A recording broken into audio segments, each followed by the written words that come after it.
let's talk hot. A dangerous heat wave has hit the country with more than 30 million people at risk for extreme temperatures. Already, at least 4 people have died in Arizona in this sweltering heat wave. Wow. So what can you do to stay safe in all of this heat? And how do you know when you need to call 911? Fox News Medical 18 Dr.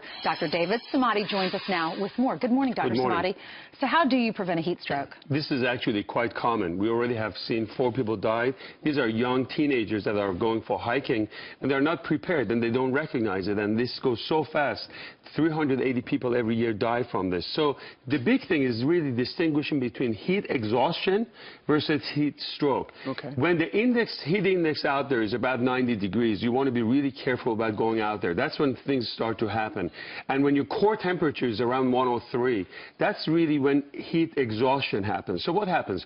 Your heart rate, your body feels that it's getting hot. Its heart rate starts to pump in, your heart rate goes up, your blood pressure goes up. All the blood actually starts going to the skin, and you start sweating. And okay, so with heat exhaustion, sweating, slow heartbeat, temperature under 105, and cool down and hydrate. That's what you do. But then with heat stroke, lack of sweating. So sweating, Steve, is actually the best thing that can happen. That's our self-mechanism to get rid of all the heat. So if you're not sweating and it's hot, you're in trouble. That's when you're getting into heat stroke, which is exactly what you have over there. Now, all of a sudden, your body is exhausted.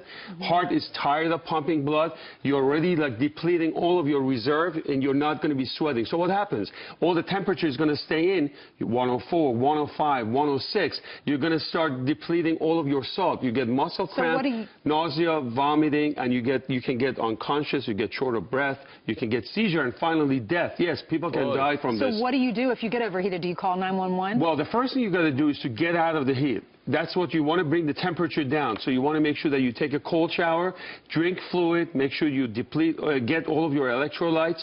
If within 15 minutes you're not feeling well, call 911, because the sooner we get you, by putting an IV fluid, we can get that fluid inside your reserve, your blood, your vascular, and bring your heart back in. And that's really a big message out there. Well, because it's been really hot down in Florida over the last couple of weeks, and it's really hot in the desert Southwest now. But, you know, the people live there, and so they say, you know, it's that time of the year, I'm just used to it. But you've got to know the warning signs. You've got to know that. Also, a lot of message to elderly is that they have a long list of medications. They may be on a lot of diuretics for their blood pressure. Those are the days that you don't want to take any of those medications and speak to your doctor, because, you know, it's going to deplete a lot of your fluid.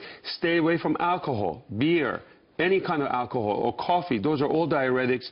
And make sure that you loosen up all of your tight clothing so the blood can get to the areas that it's supposed to. But the main thing is get out of the heat. That's the best thing, and start taking fluid. And the sooner we get you to the emergency room, we can really save your life. It affects people of all ages. Thanks, Dr. Samadi, for being here. Good to see you.